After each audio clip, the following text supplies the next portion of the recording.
and roll. All right, Aaron Banks with us in the Niner locker room, getting ready for Tampa. But let's talk a little bit about the Pro Bowl. I know you've played at a really high level this year, and you built up a lot of consistency. One, was this your expectation at the beginning of the year? You almost seem more confident today than you did in July. Is that fair? Yeah, and I think that comes with reps. I mean, it's always a goal to make a Pro Bowl, and that's something that I always thought that I had the potential to do. And I was asked in the draft process, what my goals were, and what I thought I could be, and I was like, I think I could be a Pro Bowl player. But for me, that wasn't my goal coming into the season. My main goal, it's a long-term goal. My main goal was to get better every day, and that's something I've been saying all year, and it's something that I still live by and still try to do right now. But I think it's something I think I've played myself into being in the conversation for. Yeah, absolutely. A couple of things I want to ask about. One, last year, you came out of Notre Dame, second-round pick. There's expectations. You didn't get a chance to play.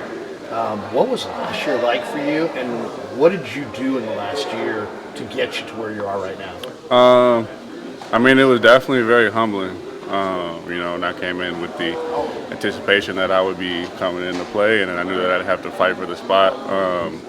And unfortunately, I wasn't. I wasn't up to speed with the game enough to come in and be impactful for the team enough for them to swap out a guy who's been playing well for them for years.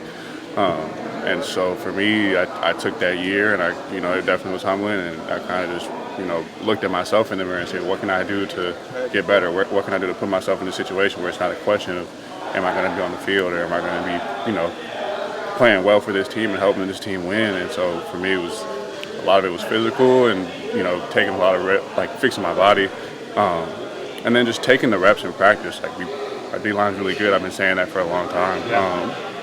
So for me, it was great to get reps against them. Armstead, DJ Jones, all those guys on the inside. I got great reps against them, and they helped me become a better player. Yeah, you've gotten some great coaching. I mean, if I was describing you to a personnel guy around the league, I'd be like, well, it's a young guy with a lot of talent, but he's also gotten some great coaching. Great coaching at Notre Dame. Forster is one of the best going here. Compare your college coach to Forster and what it's like knowing that, hey, you're a young man, you get the rest of your career ahead of you, but you've gotten some great base coaching from two really good teachers. Yeah, and definitely, credit to them, especially CFO. CFO's really helped me, adapt to the speed of this game, and the way that it's not the same. Guys are really good in the league. Not everybody in college is going to be good. You can set and kind of just muscle guys, and in college you can't do that in the league, and it's a lot more technical. And so with CFO, it was more getting up to speed with the game at this level. I mean, in college, that's one of the reasons why I went to Notre Dame, because they have great O-line coaches, and they, built a culture of great O-linemen. If you look at their O-line right now, they have great players across all 5 positions. With Jared Patterson coming out, he'll be a really good interior player, and they got some good tackles, and so it's a culture. I got a chance to play with Mike in college, right? And so it's great to see a familiar face when I came here, and hearing what he had to say about CFO, and talking to Harry Heastan, who knew him, who knew CFO, and they both spoke really highly of him. So definitely blessed to be in a position to have such a great coach, because not every team has great coaches. So. Yeah. This last game, there was a play I got to ask you about. It was the play where you kind of got the first down. You basically kind of moved your body into Purdy and kind of pushed him forward on that play. But it was interesting watching it, because it seemed like you kind of know that you're 320, 330, whatever, and you didn't just bury into him, because that's your starting quarterback. Yeah. You kind of gingerly moved him. Yeah, I didn't want to. Talk about what was going on in your mind on that play, because I in some ways, when you watch it again, I'd love to know, what did the coach say about that? Because to me, I think he kind of did exactly what I want you to do. You don't want to destroy the quarterback, but at the same time, you moved him across that line. It was a huge play in the game. Well, sure, yeah. I mean, I didn't think we were going to QB sneak that. I thought we were going to run, something else that we had dialed up.